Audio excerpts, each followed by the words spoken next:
Health Monday with soloist Jacob Johnson this morning. Flying solo. Where's my man at today? Well, you know, he puts his priorities where they belong, and so he went to the SEC basketball I understand. tournament. And he's not here this morning. I don't think he's made it back yet. Well, Auburn lost to Alabama. I don't know if I'd come back either. I don't want to talk about it. I can't deal with that. We're talking about something today that is really a problem among a lot of people, and that's getting quality sleep. This morning we are going to talk about healthy sleep. I didn't know this till after we had decided to talk about this, but apparently March is National Sleep Awareness Month. Everybody gets a month these days. I didn't know that, but it's National Sleep Awareness Month. And so, and my reason for coming up with this was I lost an hour of sleep this weekend, and I do not enjoy that. You know, daylight savings time is great. I need the hour of daylight with my kids when I go home, but that one weekend is tough. And so I lost an hour of sleep like everyone else out there did, and so I got to thinking about sleep. It's crazy how that affects you, though, just that 1 hour, because I felt that yesterday morning. You absolutely feel it. And, you know, when it's one day like this weekend, you know, you can, within the next 2 or 3 days, quickly make that back up. But, you know, the reason we're going to talk about healthy sleep this morning is because if you don't get that quality sleep that you need every night, chronically, a lot of problems happen. So we'll come across that this morning. Well, let's get to it. Talk about healthy sleep this morning. All right, so the first question you always ask is, why is sleep important? That's not the first question people ask. People always ask, how much do I need? We'll come to that, but you want to start with, why does this matter? All right, first, let's take an analogy, a car. You put gas in it, you change the oil, you do the maintenance, timing belts, all that stuff, that car runs great. Well, let's say you stop doing the maintenance. That car's still going to run for a while. And even after it stops running well, it'll still get you from point A to point B. So you say, that's fine, I'm getting there.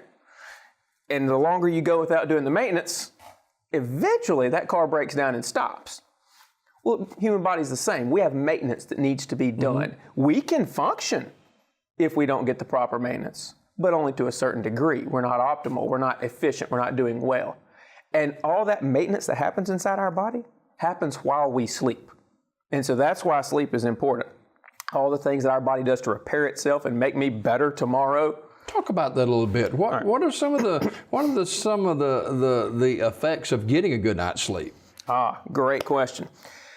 It works to some extent in every single tissue and organ system in your body. Now, just a couple of the highlights. The main one we're going to talk about is in the brain, obviously. You know, if I get a good night's sleep or if I don't, what happens in my brain? Well, during sleep, what happens is your body is able to create and maintain the pathways in your brain that allow for, unimportant things like memory, concentration, ability to, answer questions and respond to things. All those pathways in your brain are created and repaired while you sleep. If you don't get enough sleep, you are subject to, other things going on in the brain and brain chemical wise, depression being the main one. You don't get enough sleep, you're much higher risk for depression than the average human. And then also while you're awake during the day and everything's going on, your body is building up toxins in your brain. You go to sleep at night, your body clears those out. You don't get enough sleep at night, toxins in your brain aren't going away. And so brain function goes down. All right, there's the brain. This unimportant thing we got called the heart. You don't get enough sleep, you have increased risk of high blood pressure, cardiovascular disease, and obesity.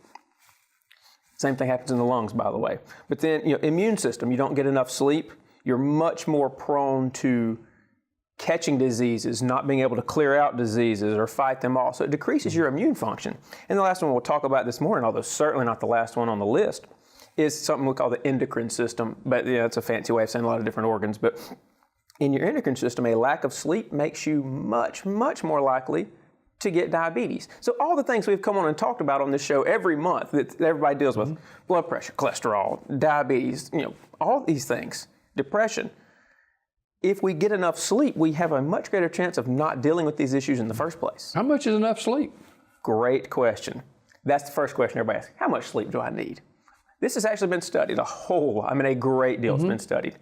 The average adult, 7 to 9 hours. Now, the first thought everybody has is, I don't get 7 to 9 hours.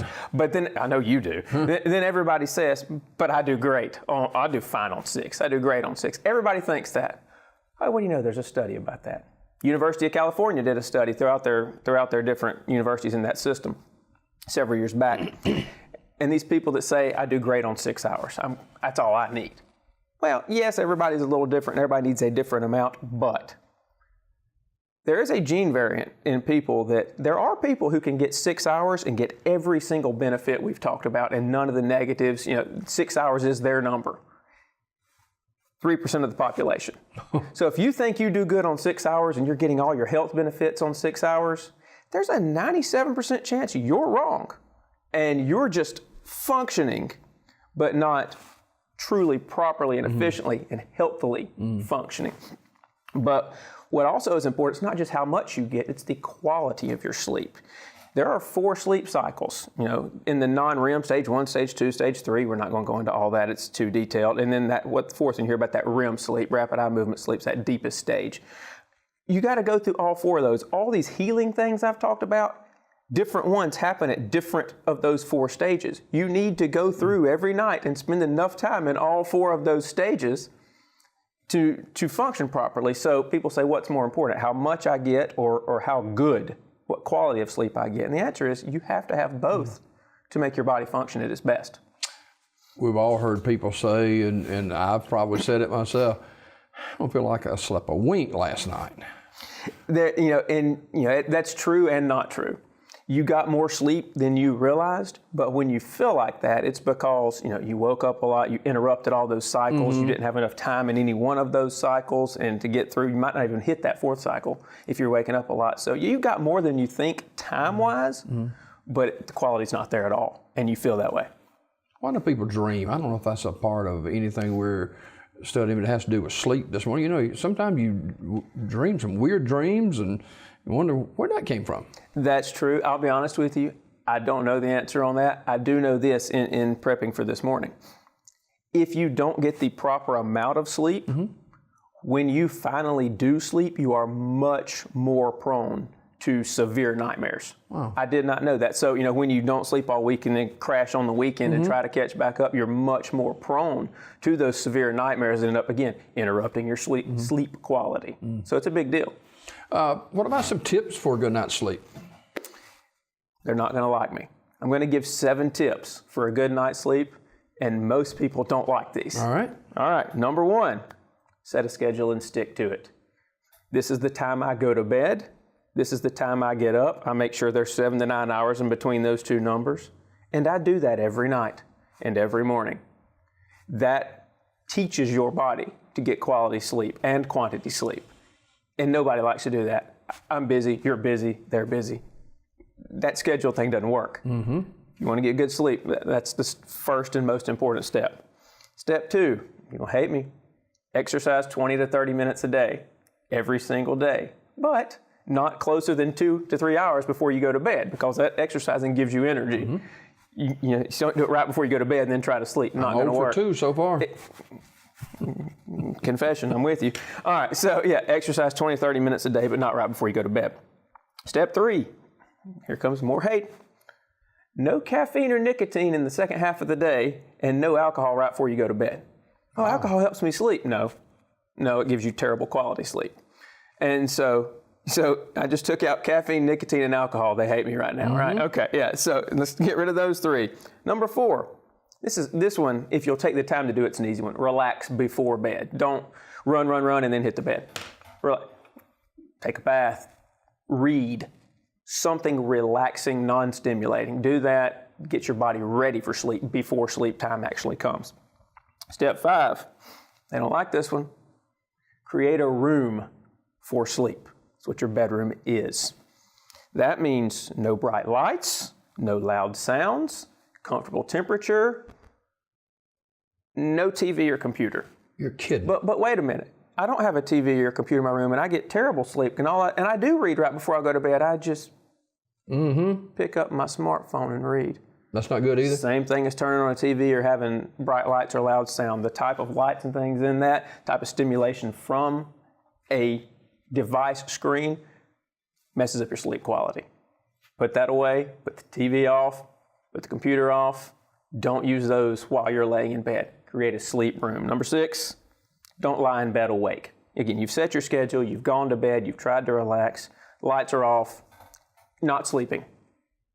Don't lay there and stare at the ceiling. I know it sounds counterintuitive. Don't lay there and stare at the ceiling. Get up, go back to that step number 4, relax, read, take a bath, whatever, and then try again right after that.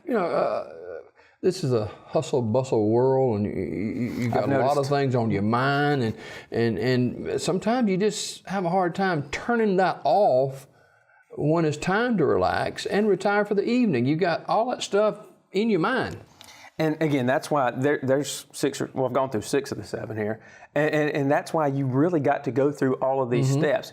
For instance, the exercising that tires you out, helps your mind go off. The reading ahead of time takes your mind off of some of that, gives you time to get some of those thoughts out before you try to sleep. But again, there's 6 steps it takes to do that, because you're right, and you got to acknowledge that. It's complicated. I'm busy, you're busy.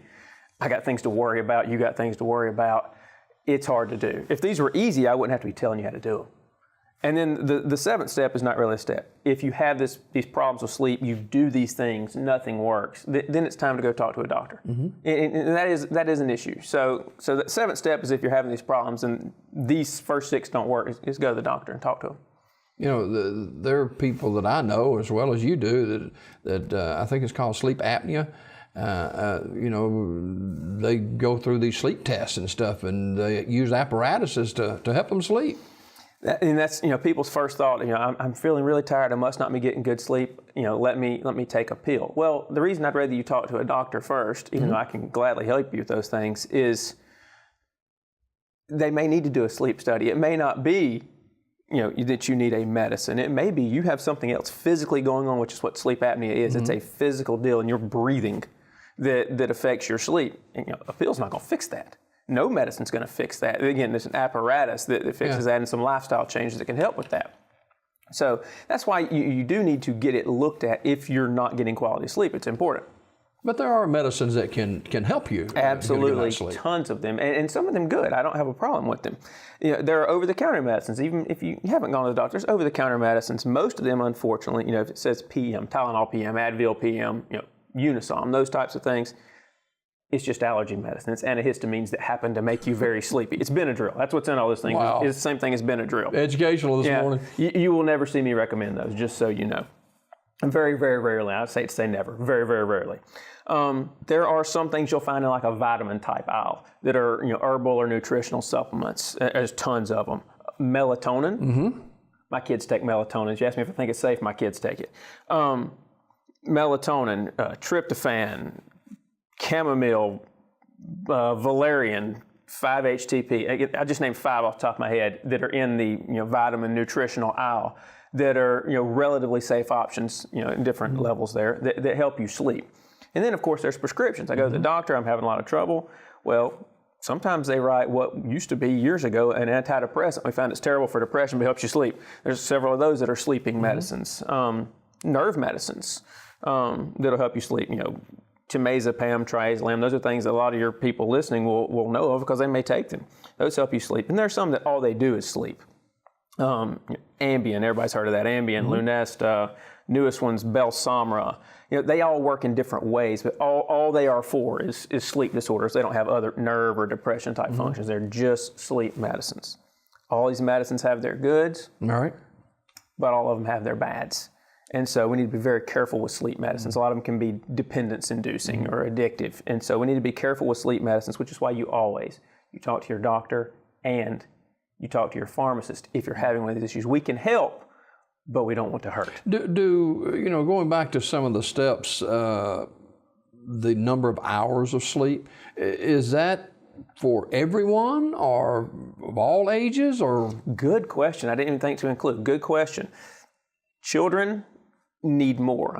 Infant, they're 18 hours a day, somewhere in that range. And as children age, that number comes down until you get to that, teenage and in adult years, where you get to that 7 to 9 sets in at about teenage years. Before that, it's more. If your kid's younger than teenage, 7 to 9 is not enough on average. It's more like 8 to 10, 8 to 11. Senior citizen adults, the minimum is still 7. They say 9's unrealistic, 7 to 8's probably the proper number. but 7 is still the minimum. So once you hit teenage years, 7 will always be the minimum number of hours that you can be healthy and get by on. So if you think you're squeaking by at less than 7, unless you're one of those 3% of the lucky, you're wrong. Chances are 97% that you need 7 hours or more every night. Are day naps, do they affect, or can that affect your sleep at night? It can be good and bad. I'm glad you asked that. That's actually a recommendation. Most people 65 and over can't get 7 hours in bed at night that they're actually sleeping. They say, my body won't do it. And they're right. And so the sleep studies and foundations will tell you, well, in that case, then take an hour during the day. Catch that hour up. Nap during the day. If you overnap, here's the deal. If you overnap, you don't sleep as well at night. So there's a middle ground that has to be reached. Like most things in life, there's good and there's bad. There's a give and take. And so yes, napping during the day helps some. It's more ideal to get it all at night if you can, but if you can't, napping helps some. The next question is, well, can I just catch up on the weekend? I can get 5-6 hours a night, get 10 hours going into Saturday and be fine. If you get 5 or 6 hours a night, getting 10 hours on Saturday is better than not getting any. But no, that doesn't make up for what you've lost. It takes a long time to build that back up. And so consistent good sleep night to night to night is really the way to be healthy. And certainly want to remind people that lack of sleep, whether it's your schedule or you just not going to bed or whatever. I had a friend tell me just yesterday that he hadn't slept in 24 hours. Well, he's not doing anything in particular, but that long term can adversely affect someone. Very much so. Studies have also shown, this is important, I want your viewers to understand this. If you're not getting enough sleep and you drive, it's the same thing as being drunk. The studies are the same. You are just as bad a driver overly tired as you are drunk. And we put people in jail for drunk driving. We lock them up and throw away the key if they hurt somebody. If you're driving too tired, you drive the same. That's a big deal. That's for your safety, the safety of your loved ones, safety of everybody out on the road. You're driving too tired, it's the same thing as driving drunk. It's a big deal. Yeah. All right, Jacob Johnson. Help Monday here with us on this Monday, the 12th day of March 2018. Of course, Marble City Pharmacy will be open a little bit later on this morning for all your pharmaceutical needs and gift needs. And if you got more questions about sleep, hey, pose it to them this morning or some of the other staff. I'll be there. All right, man. Thanks a lot. We got more Daybreak just ahead.